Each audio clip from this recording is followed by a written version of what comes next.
Apakah hal yang sama akan terjadi di Goto? Apakah akan turun sedalam itu juga kalau misalnya turun atau malah akan naik menurut? Jawabannya ya.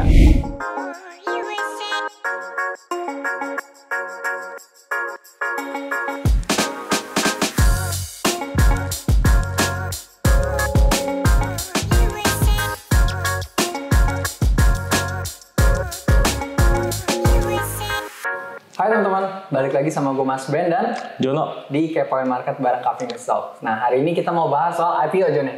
Boleh. Kita mau bahas soal prospek dari perusahaan startup yang baru mau IPO nih, awal April ini kalau nggak salah ya. Betul. Yaitu Goto, Gojek dan Tokopedia. Nah, mungkin langsung aja kita bahas nih, kita tanya-tanya Jon langsung nih. Iya. Perspektifnya sebagai analis. Oke. Nah, mungkin Jon boleh di-share dulu nih, Goto kan mau IPO. Goto ini perusahaan apa? Apakah cuma ojek aja? Apakah cuma marketplace aja? Atau dia ternyata ada yang lain? Mungkin boleh di-share dulu.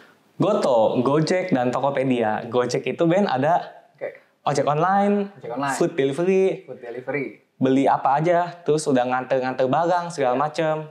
Terus dia punya Bank Jago. Bang, ada keuangannya juga. Keuangannya ada Bank Jago, ada nanti masuk ke multi finance juga. GoPay termasuk tuh? GoPay termasuk, ada GoPlay juga untuk games, terus ada banyak lah pokoknya. Terus Tokopedia ya marketplace e-commerce. Jadi Goto ini udah jadi suatu ekosistem digital yang bisa dibilang di Indonesia dia udah akan menjadi nomor 1. Ekosistem digitalnya ya? Iya, untuk yang bisa melayani untuk seluruh bidang. Oke, gitu. Dengan dia punya, berarti sebenarnya yang hanya tag aja ya? Nggak ada real?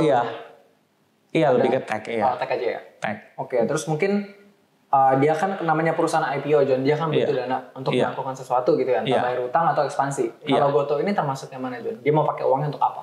Kalau dari Goto, kalau kita baca prospektusnya itu untuk ekspansi, terutama untuk modal kerja untuk Gotonya, terus untuk Tokopedia-nya, dan untuk anak usaha lainnya. Kayak misalnya Goto di Vietnam kayak gitu, dia ada ekspansi juga. Oke, intinya untuk ekspansi. Cuma untuk apanya, untuk dia ngapain nggak dikasih gitu? Ya kebanyakan bilang untuk modal kerja, cuma detailnya seperti apa ya kita lihat aja nanti. Nanti realisasinya gimana? Iya, ya? Udah pakainya buat apa gitu. Oke, nah terus mungkin kita mau coba lihat juga kalau misalnya kita mau mempertimbangkan nih, kita ambil kayak Goto ya gitu ya. Iya. Mungkin kita mau tanya dulu nih, emang kondisi perusahaannya gimana, Jon? Baik secara potensinya sama fundamental atau keuangannya? Oke. Boleh di-share.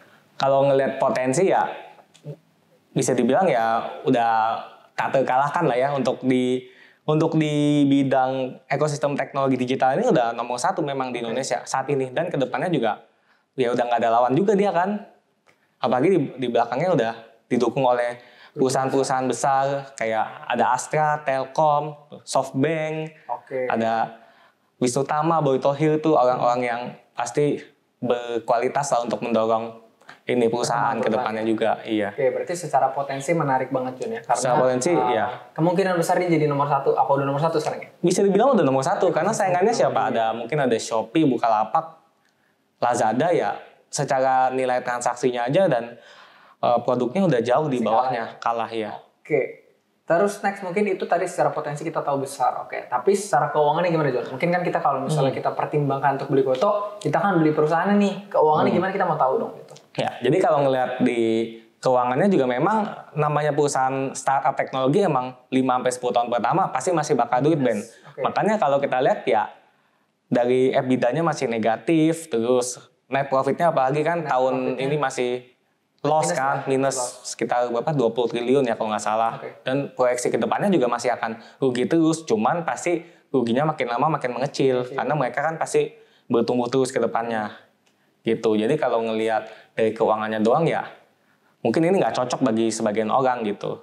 Oke, karena kalau nyari yang udah untung ya nggak cocok gitu ya. Karena posisinya memang masih net loss karena biaya operasional besar, terus capex atau biaya akuisisi customer yang masih besar, marketingnya gitu ya. Iya, marketingnya gede banget kan. Apalagi ngasih promo-promo kan, voucher segala macam. Iya, lu pakai kan? Iya, gue pakai.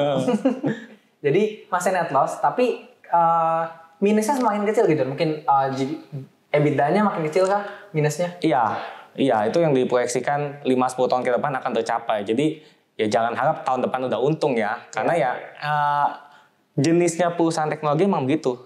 Karena dia mesti bakal duit dulu. Buat akuisisi customer dan dapat data. Ya, jadi emang tujuannya begitu. Dia memang sengaja bakar duit jadi masih minus. Tapi minusnya makin lama makin kecil gitu ya. Iya. Oke, terus John, emang IPO-nya tuh kapan dan harga berapa nih? Mungkin kita mau bicara IPO, harganya berapa? Jadi kita bisa banding-banding gitu ya. Kalau sekarang sih udah lagi masuk masa apa ya? Penawaran ya di eipo.com. Kan dia masuk IPO kan sekarang. Nah, dia IPO di harga rencananya antara 316 sampai 346 per lembar saham. 316 sampai 346. Untuk pembentukan harga sahamnya mungkin nanti di akhir bulan. Terus nanti melantai di bursa secara resmi awal April kayak gitu. April. Oke. Nah, terus kalau dari pandangan lo John, di harga tadi 346 anggaplah paling mahal ya 346. Iya. Di harga segitu ini IPO-nya Gotoh apakah termasuk murah, mahal atau fair? Oke.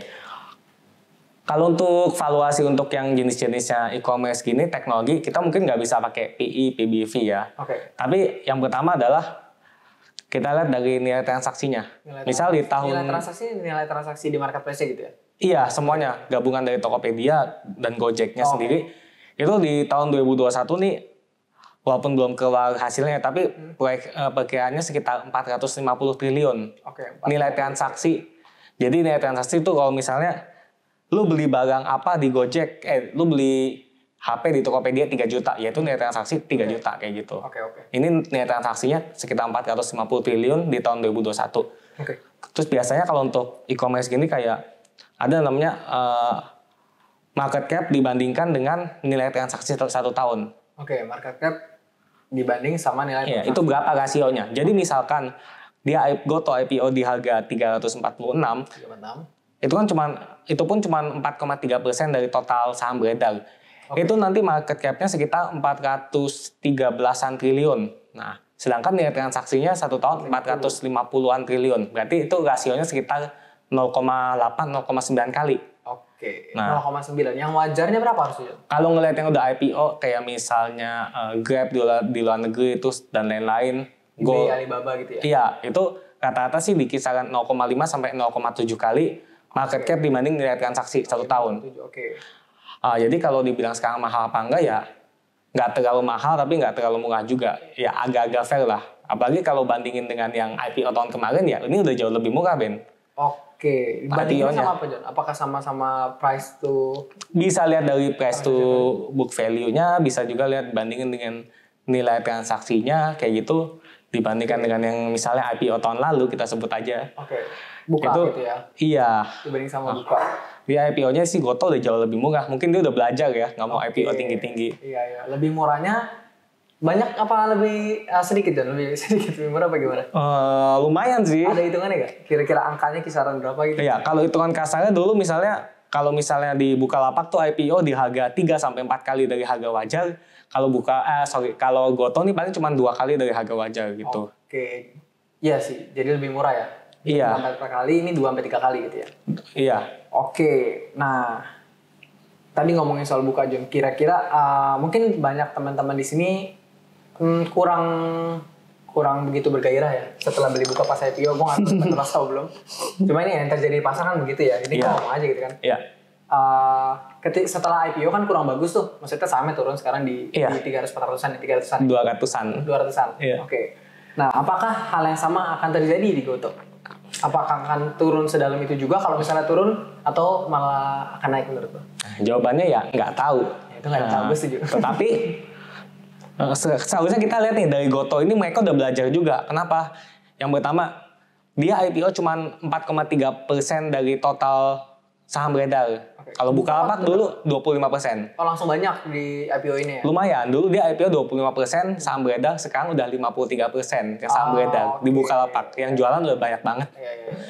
Kalau di Gotoh, dia IPO cuma 4,3%. Bisa dibilang saham yang beredar di Gotoh? Iya, ya kecil banget. Mungkin dia mau ngetes dulu, dia akan melihat reaksi pasar seperti apa. Kayak gitu. Terus John, ada lagi John? Terus juga selain itu dia kan mau lihat dulu nih, dia ada ngasih namanya green shoe option. Green shoe option? Iya, jadi yang intinya adalah dia nanti akan menerbitkan saham tambahan. Kayak misal, dia kan IPO nih 52 miliar lembar. Nanti di bulan pertama, dia bisa menerbitkan 7,8 miliar lembar saham lagi untuk menjaga harga sahamnya. Misalnya gimana? Nanti misal IPO dia di 346. Oke. Misal amit-amit harganya anjlok ke 300 perak.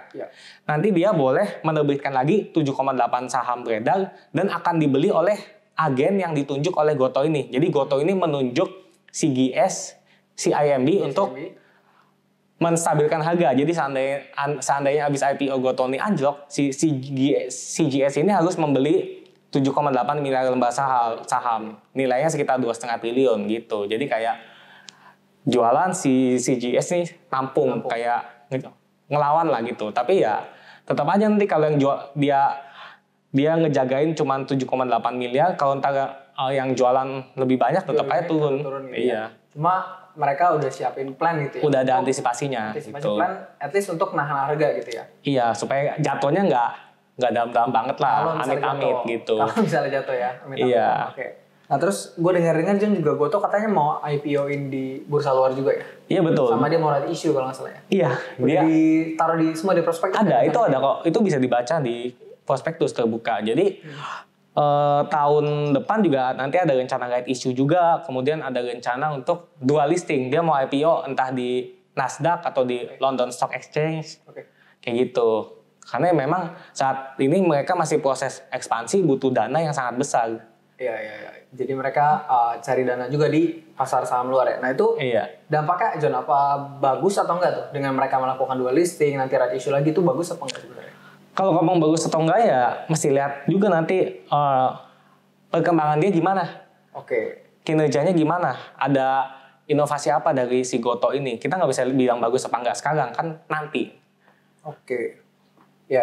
Jadi sebenarnya kalau lihat dari yang semua tadi lo omongin, perkiraannya kalau misalnya amit-amit jatuh nih, kemungkinan besar tidak akan sedalam yang satunya.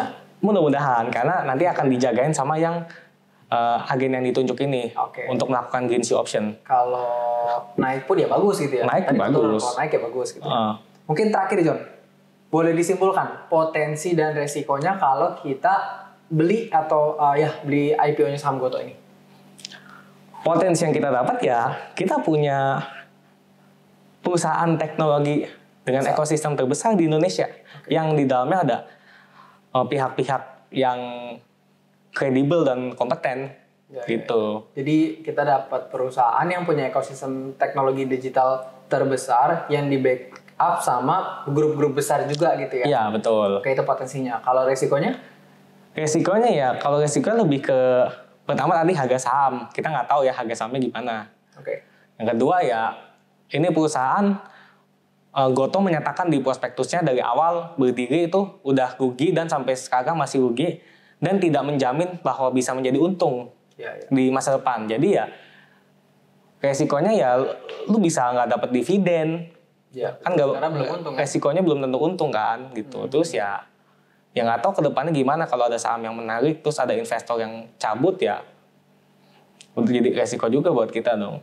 Jadi kalau secara fundamental tuh juga jadi resiko ya, karena saat ini masih rugi walaupun memang begitu cara kerja dari perusahaan startup gitu, masih bakal rugi gitu ya, net traction ya. Nah tapi mungkin kalau misalnya kalian adalah seseorang yang investor masa depan nih, ngelihat Gotoh ini menarik banget, ekosistem digital bisa jadi nanti mereka bisa profit ya boleh juga, tapi ingat ada risikonya juga. Potensi besar, ada risiko juga. Jadi teman-teman coba hitung-hitung, tentukan lagi gitu ya.